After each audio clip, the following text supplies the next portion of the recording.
प्यारे बच्चों, Nobel coaching class में आपका स्वागत है। आज मैथ की क्लास है। मैथ के बहुत अच्छे महत्वपूर्ण प्रश्नों को लेकर आपके बीच में मैं फिर आज आया हूँ। ठीक है, ऐसे प्रश्न हैं जो बार बार परीक्षाओं में पूछे जाते हैं और बहुत सरल है। बहुत सरल ट्रिक से हम आपको बताएंगे, पूरा समझ में आएगा। ठीक है, जो थोड़ा विशेष ध्यान दीजिए, कॉपी और पेन लेकर बैठिए तो साथ साथ लिखते चले, प्रैक्टिस करते रहे। केवल आप वीडियो को 2 बार देख लेंगे, आपको मुंजबानी सारे प्रश्न याद हो जाएंगे। ठीक है, लेकिन अभी छोटा सा सूचना है कि जो है नोबेल कोचिंग क्लास में आपको संपूर्ण मैथ क्लास जो है, संपूर्ण मैथ जो है ऑल सिलेबस फ्री में पढ़ाया जाता है। ठीक है, 6, 7, 8 व 9, 10 के ठीक है मैथ का जो है संपूर्ण पूरा हल आपको नोबेल कोचिंग क्लास में मिलेगा। ठीक है, तो इसलिए चैनल को लाइक, सब्सक्राइब और शेयर जरूर करें। अब देखिए, इंग्लिश की बात है। जहाँ तक इंग्लिश में जो हर प्रकार के ट्रांसलेशन जो है, ग्रामर आपको नोबेल कोचिंग क्लास में मिलेगा। परीक्षाओं में पूछे जाने वाले ट्रांसलेशन है, पैराग्राफ के टाइप के ट्रांसलेशन है, और जो है प्रेजेंट, पास्ट, फ्यूचर के सभी पार्ट, सभी सेंटेंस, सभी प्रकार के सेंटेंस और पार्ट नोबेल कोचिंग क्लास में आपका लाइव क्लास और संपूर्ण हल मिलेगा। ठीक है, और देखिए इसके अलावा बोलचाल भाषा में हमेशा प्रयोग होने वाले छोटे छोटे सेंटेंस, जिनको हम इंग्लिश में बोलना कहते हैं। ठीक है, इस प्रकार के भी मतलब सेंटेंसों पर प्रैक्टिस चल रही है। ठीक है, तो इसलिए नोबेल कोचिंग क्लास का चैनल जरूर सब्सक्राइब करें और एक लाइक करें। लाइक करने में कोई पैसा नहीं लगता है, लेकिन आपके लाइक से थोड़ा मनोबल बढ़ता है, उत्साह होता है। ठीक है, और शेयर करें, जिनकी आवश्यकता हो उनके पास तक जरूर पहुंचाएं। ठीक है, ये एक पुण्य का काम है। तो देखिए, हमारे पास पहला प्रश्न क्या कह रहा है कि प्रदर्शित कीजिए x-1, ठीक है, बहुपद x की घात 10 - 1 तथा x की पावर 11 - 1 का गुणनखंड है। ठीक है, देखिए हमारे पास 2 समीकरण है, छोटे छोटे, और एक समीकरण है। तो छोटे वाले एक समीकरण कहता है कि जो है x-1, ये समीकरण और ये समीकरण दोनों का गुणनखंड है।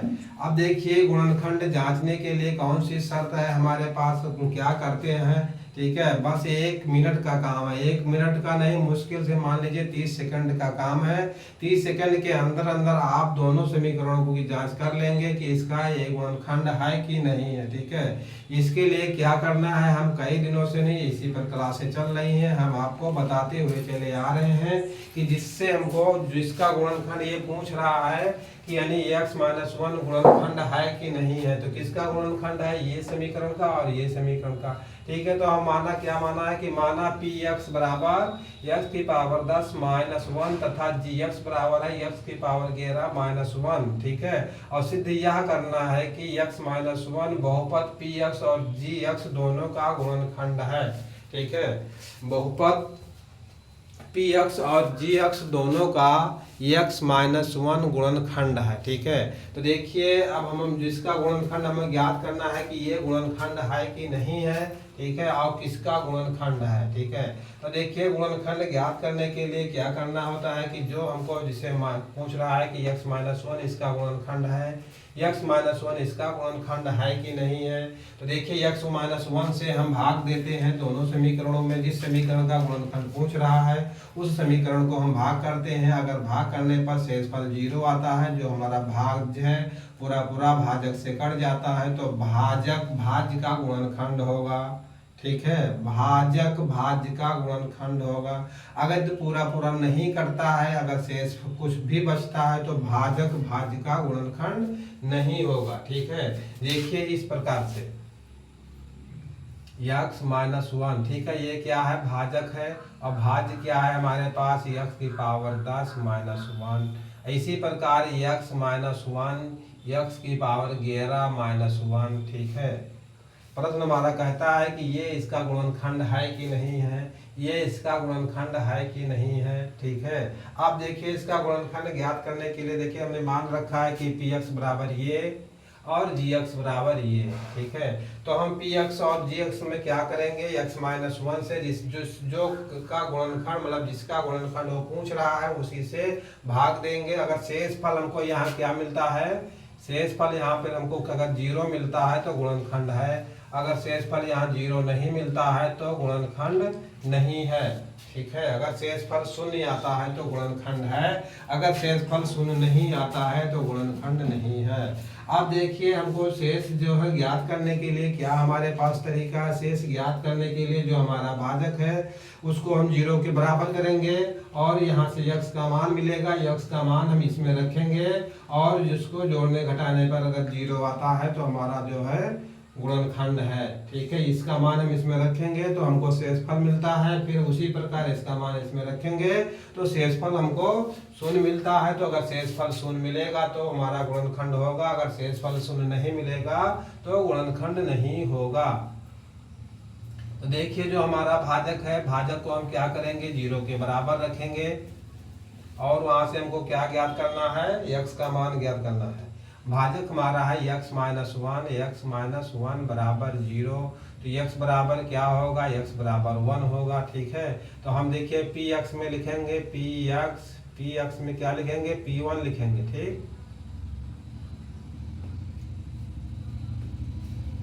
p1 बराबर क्या होगा, x की घाते 10 माइनस 1। इसी प्रकार हम फिर यहाँ भी वही करेंगे, इसी का मान gx में रखेंगे, g1 होगा, g1 बराबर क्या है, आप देखिए g1 के स्थान p1 के स्थान पर देखिए px बराबर तो ये है ही है, लेकिन जब यहाँ x है तब यहाँ x होगा, यहाँ p1 है तो यहाँ क्या होगा 1 होगा, ठीक है। अब देखिए यहाँ पे 1 होगा। इसी प्रकार gx बराबर क्या है 1 की घाते 11 और माइनस 1 होगा, ठीक। अब देखिए क्या करना है, 1 की घाते 10 इसका मान होता है 1 और 1 की घाते 11 इसका मान भी होता है 1, ठीक है। तो p1 बराबर क्या हमको मिला 1 माइनस 1 यानी कि p1 बराबर 0, यानी कि x माइनस 1 गुणनखंड है, x माइनस 1 px का गुणनखंड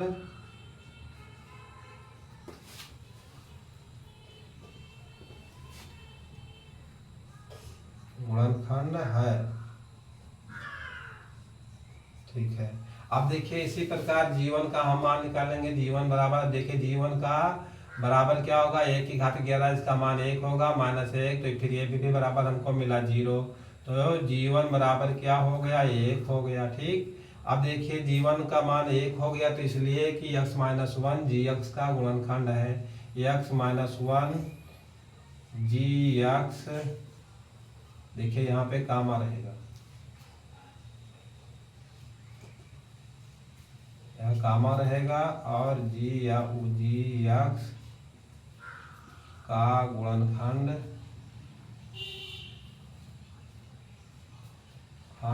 है, ठीक है। अब देखिए यही हमारा आंसर हो गया। हमको यही ज्ञात करना था कि x माइनस 1 पी एक्स और पी एक्स और जी एक्स का गुणनखंड है कि नहीं है, ठीक है, गुणनखंड है, ठीक है, प्रदर्शित करना था। तो देखिए हमारा प्रदर्शित हो गया, सिद्ध हो गया। p1 का मान 0, g1 का मान 0, तो यानी कि x माइनस 1 जी एक्स का गुणनखंड है, x माइनस 1 पी एक्स का गुणनखंड है, ठीक है, यही हमको प्रदर्शित करना था, ठीक है। अब देखिए इसके बाद अगला क्वेश्चन,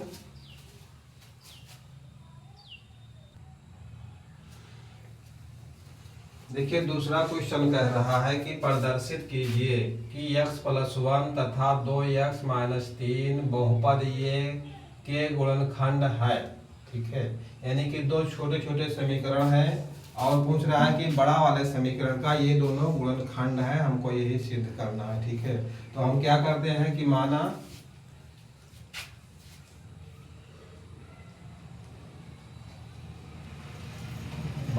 px बराबर क्या है 2x की घाते 3 माइनस 9x स्क्वायर और प्लस x और प्लस 12, ठीक है, 2x की घाते 3 minus 9x square plus x और प्लस 12, ठीक है, ये है। अब देखिए इसका पूछ रहा है कि इसका जो है गुणनखंड ये और ये है कि नहीं है, ठीक है। तो देखिए px को हम किससे भाग करेंगे, px को हम भाग करेंगे एक्स प्लस 1 से, और क्या करेंगे पी एक्स को हम भाग करेंगे, ठीक है, पी एक्स को भाग करेंगे 2x माइनस 3 से, ठीक है। अब देखिए इसको भाग करेंगे तो हमको भाजक से मतलब भागफल से नहीं मतलब है, हमको शेष फल से मतलब है। x प्लस 1 से हम पी एक्स को भाग देंगे, शेष फल अगर 0 आया तो x प्लस 1 पी एक्स का गुणनखंड है। इसी प्रकार 2x माइनस 3 से हम अगर पी एक्स को भाग देंगे तो हमको भागफल से मतलब नहीं है, हमको मतलब है शेष फल से। अगर शेष फल 0 आया तो 2x माइनस 3 पी एक्स का गुणनखंड है, ठीक है। तो 2 बार हमको भाग देना है, यानी 2 बार हम भाग दें या किसी भी प्रकार से हमको शेषफल ज्ञात करना है, शेषफल ज्ञात कर लेंगे, ठीक है। तो अगर शेषफल 0 आएगा, इससे हम इसका शेषफल ज्ञात करेंगे, शेषफल 0 आया तो x प्लस 1 इसका गुणनखंड है। अब देखिए इसी प्रकार हम 2x माइनस 3 से इसको हम क्या करेंगे, भाग देंगे या इसका हम शेषफल ज्ञात करेंगे।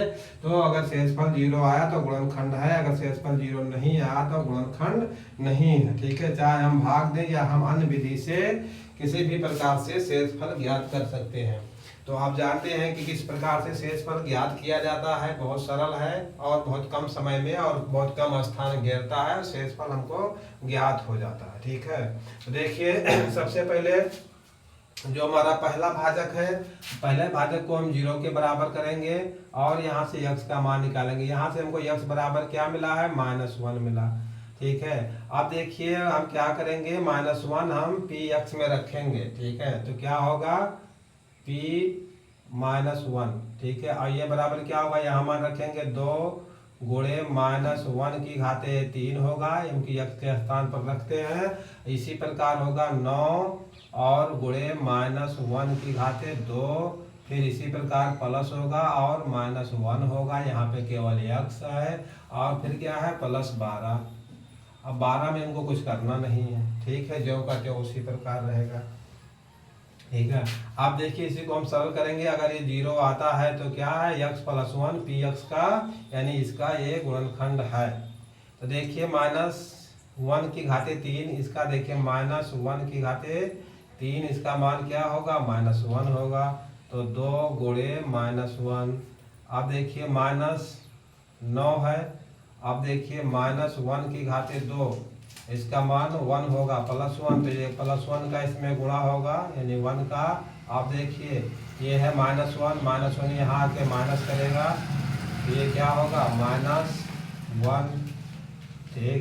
अब उसके बाद क्या है +12 है। अब देखिए इन्हीं सभी को हम जोड़ लेंगे, एक लाइन और लिखेंगे, उसके बाद अगर दूसरी लाइन में हम इसको जोड़ेंगे। अब देखिए -1 का 2 में गुणा होगा तो ये क्या होगा -2 होगा, -9 का 1 में गुणा होगा तो -9 होगा, और ये -1 है और ये +12 है। अब देखिए 9 1 10 2 12, कितना हो गया -12 और +12, ये बराबर 0 हो गया, ये बराबर 0 हो गया, ठीक है। तो हम क्या लिखेंगे कि x प्लस 1 पी एक्स, यानी पी एक्स क्या है, पी एक्स ये है, पी एक्स का गुणनखंड है, गुणनखंड है, ठीक। देखिए पहला शर्त हमको कंफर्म हो गया, अब इसके बाद हमको दूसरी शर्त को कंफर्म करना है, ठीक है। इसको मिटाएंगे, ठीक।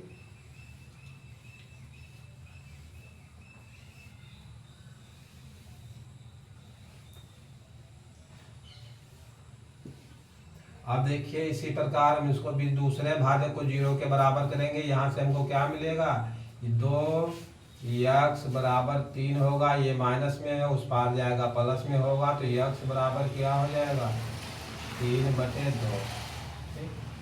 x बराबर 3/2 हो गया, ठीक। अब देखिए पी एक्स बराबर क्या है, समीकरण हमारा 2x की घाते 3 -9x की घाते 2 और +x और +12। अब देखिए जहाँ जहाँ हमारा x है, अब क्या करेंगे p 3/2, ठीक है, p 3/2 लिखेंगे। अब इसका मान ज्ञात करेंगे तो 2 गुणे 3/2 की घाते कितना 3 है माइनस 9 गुणे 3/2 की घाते 2 है और प्लस 3/2 और प्लस 12 इसलिए। अब देखिए इसको हल करेंगे, अगर इसका मान क्या आता है 0 है तो ये भी इसका जो है पी एक्स का गुणनखंड है, अगर 0 नहीं आता है तो गुणनखंड नहीं है। ठीक है, यही हमको ज्ञात करना है। ठीक है, अब देखिए ये क्या होगा 2 होगा और 3 की घाते 3 का मान होगा 27 और बटे 2 की घाते 3 का मान होगा 8 और माइनस 9 होगा। 3 की घाते 3 का मान 9 होगा और 2 की घाते 2 का मान 4 होगा। और इसी प्रकार देखिए 3/2 में 12 जोड़ेंगे तो 12 दूनी 24 और 3 27, 27/2 हो जाएगा। ये यहाँ प्लस ही रहेगा। ठीक है, 27/2 होगा। अब देखिए 27 ऊपर ऊपर गुणा होगा, 27 गुना कितना हो जाएगा 54 हो जाएगा, 54/8 और ये क्या होगा 9 9 81/4 और प्लस 27/2। ठीक,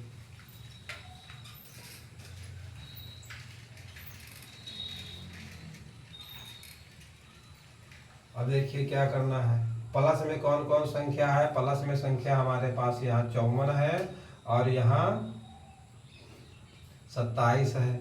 अब देखिए 54 और 27 जोड़ेंगे 54/8 और प्लस 27/2।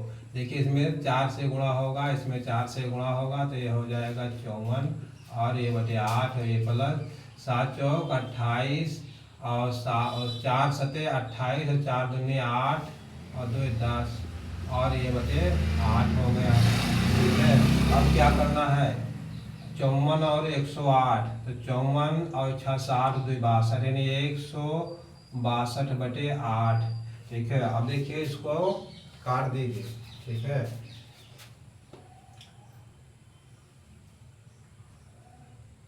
अब इसको काट दीजिए तो क्या हो जाएगा 4 से काटिए 2 चौको 8 और 2 8 16 और 2 कम 2। ठीक है, अब देखिए हमने इनको जोड़ा घटाया फिर सरल किया तो हमको क्या मिला है 81 और बटे में 4 और माइनस में 81 और बटे में 4 है। इनको हल किया तो 81/4 प्लस में मिला और ऑलरेडी हमारे पास 81/4 माइनस में है। अब देखिए दोनों कट गए तो क्या हुआ 0 हुआ। ठीक है, तो हमारे यहाँ फिर शेषफल क्या हुआ 0 आ गया। ठीक है, तो देखिए क्या है 2x - 3 क्या है px का गुणनखंड है, गुणनखंड है। ठीक है, यही हमारा क्या हुआ आंसर हो गया। तो देखिए क्या हमको मिला x+1 px का गुणनखंड है और 2x - 3 px का गुणनखंड है, यही हमको ज्ञात करना था। ठीक है, अब देखिए इसके बाद अगला तीसरा क्वेश्चन।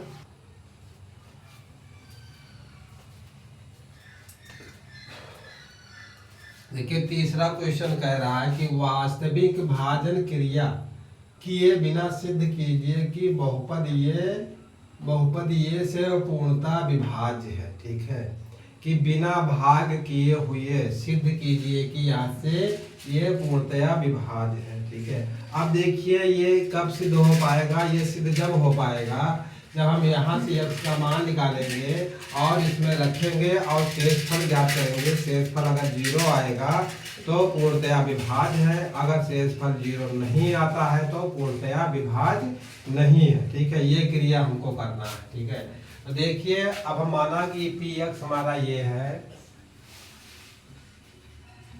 माना px बराबर क्या है 2x की घाते 4 माइनस 6x की घाते 3 और प्लस 3x स्क्वायर और प्लस 3x और माइनस 2। ठीक, px बराबर ये है। अब देखिए gx जी एक्स बराबर क्या है, एक्स की घाते 2 माइनस 3 एक्स और प्लस 2। ठीक है, ये अब देखिए कि पी एक्स और बटे जी एक्स।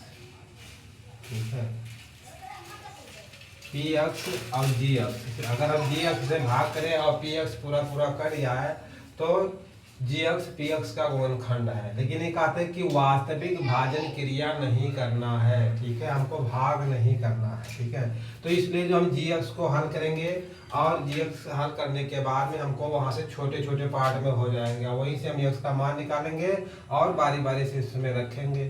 ठीक है, अब देखिए हमारा जी एक्स क्या है, जी एक्स बराबर हमारा है एक्स की घाते 2 माइनस 3 एक्स और प्लस 2। ठीक है, अब इसको हम हल करेंगे। ठीक, अब देखिए हल क्या करेंगे, किस प्रकार करेंगे कि यहाँ 3 एक्स लिखा है, इसको हम इस प्रकार तोड़ेंगे कि घटाने पर हमको क्या मिल जाए, 3 एक्स मिल जाए और गुणा करने पर क्या मिले, 2 एक्स स्क्वायर मिले। तो देखिए क्या लिखते हैं, एक्स की घाते 2 अब माइनस 2 एक्स और माइनस एक्स। अब देखिए 2 एक्स और एक्स का गुणा होगा तो 2 एक्स की घाते 2 हो जाएगी और जोड़ेंगे तो क्या होगा, 2 और 1 मिलकर 3 एक्स हो जाएगा। अब देखिए बारी बारी से आधे आधे पार्ट में हम कॉमन लेंगे। इस पार्ट में कॉमन क्या होगा, एक्स होगा, तो होगा एक्स माइनस 2। यहाँ होगा -1 कॉमन तो होगा एक्स माइनस 2। अब देखिए एक्स माइनस 2, अब ये क्या होगा, एक्स माइनस 1 होगा। ठीक, अब देखिए हमारे पास 2 खंड हो गए हैं जी एक्स का। ठीक है, अब ये दोनों के बराबर क्या है, 0 है। तो हम एक बारी पहले एक्स माइनस 2 और बराबर 0, तो क्या होगा, एक्स बराबर 2 होगा। ठीक, अब एक्स बराबर 2 हो गया तो हम पी एक्स में रखेंगे। ठीक है, एक्स बराबर 2 हम पी एक्स में रखेंगे।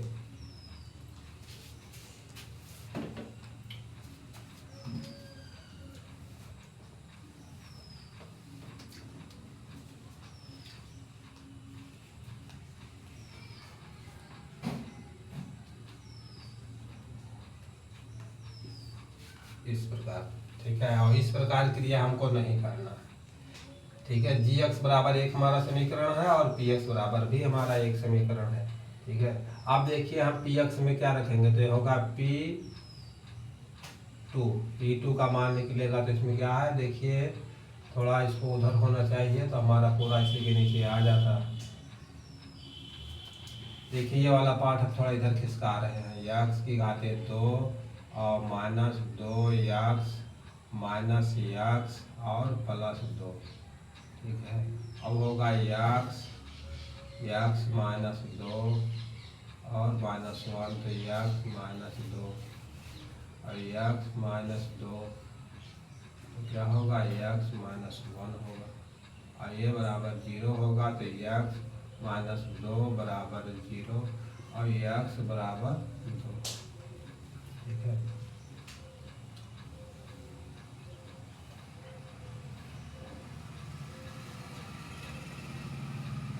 रिएक्शन है ये पहला का खंड क्या है, इसका मान रखेंगे इसमें, उसके बाद फिर एक्स माइनस 1 को 0 करेंगे, एक्स बराबर 1 होगा उसका मान रखेंगे। ठीक है, अब देखिए P2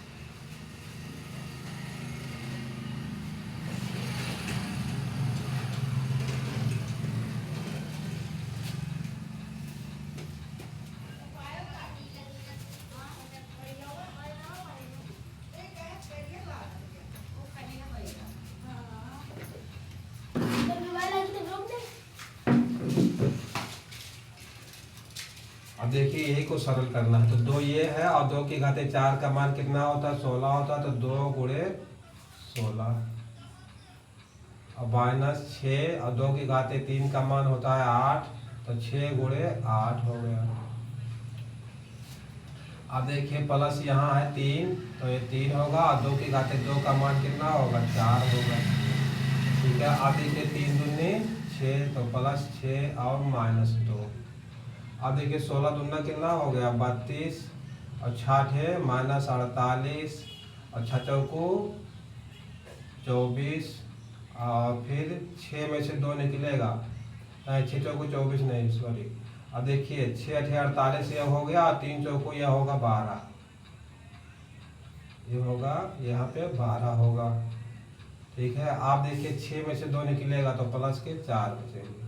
ठीक, अब देखिए माइनस में 48 है और प्लस में कितना है 32 और 12 और 4। ठीक है, अब देखिए कि 32 और 12 और 4 ये क्या है प्लस में है तो 2 2 4 4 एक कितना हुआ 8 और 3 और 1 4 यानी 48 हो गया।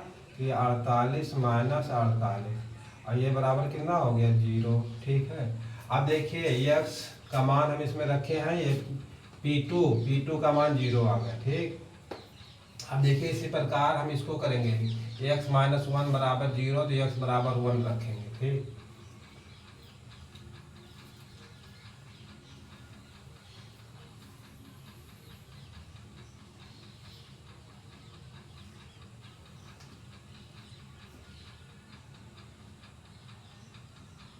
P2 बराबर 0 आ गया। अब देखिए यहाँ इसी प्रकार हम क्या करेंगे कि x - 1 बराबर 0 तो x बराबर 1 होगा। ठीक है, अब देखिए x बराबर 1 हो गया। ठीक, तो x बराबर 1 हो गया। अब देखिए x का मान हम फिर वही रखेंगे। ठीक है, यही में P1 निकालेंगे P1। ठीक है, तो P1 बराबर क्या होगा तो ये होगा 2 गुणे 1 की घाते 4 होगा।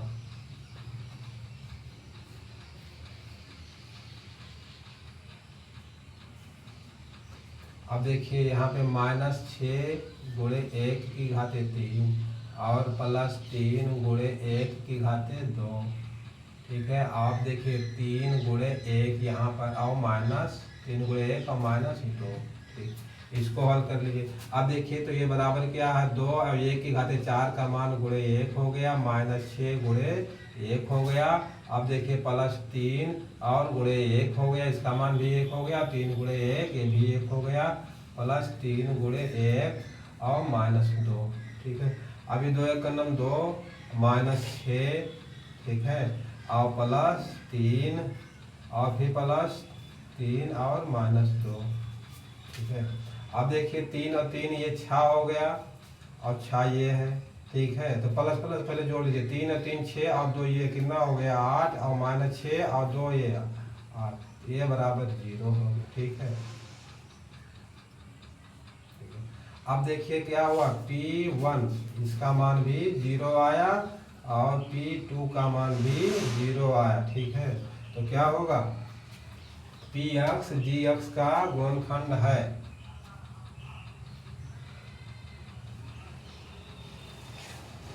ठीक है, अब देखिए वही लिखेंगे 60 का में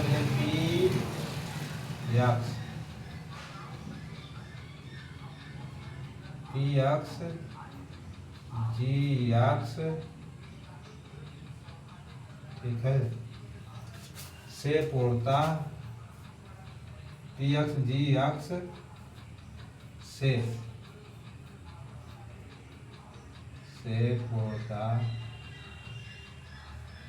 पूर्णतया विभाज्य है।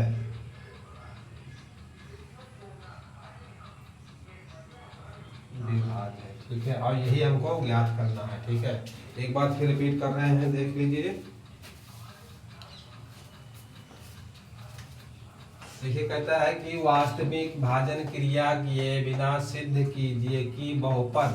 ठीक है, बहुपद ये से पूर्णता विभाज्य है। ठीक है, अब देखिए बिना भाजन क्रिया किए हुए तो अगर करना तो क्या था इसमें इस तरह से भाग करना था। ठीक है, Gx ये वाला समीकरण है और Px ये वाला समीकरण है, तो हम इससे इसको भाग देंगे तब जान मिलेगा। अगर पूरा पूरा कटेगा तो भाग विभाज्य है या विभाज्य नहीं है, कटेगा तो है और नहीं कटेगा तो नहीं है। ठीक है, तो आप देखिए लेकिन कहता है कि वास्तविक भाजन क्रिया किए बिना। ठीक है, वास्तविक भाजन क्रिया किए बिना।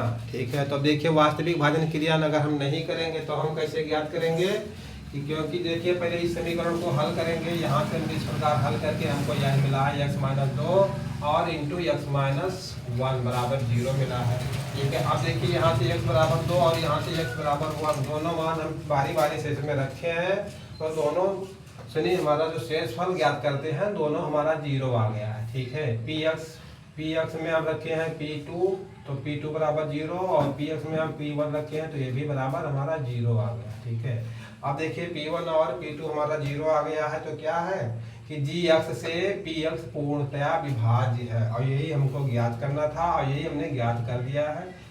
यही हमारा आंसर हो गया, यानी हमारा ये सिद्ध हो गया है पूर्णतया। ठीक है, देखिए अब आज की क्लास यहीं समाप्त करते हैं। ठीक है, वीडियो को लाइक शेयर और सब्सक्राइब जरूर करें। बहुत बहुत धन्यवाद।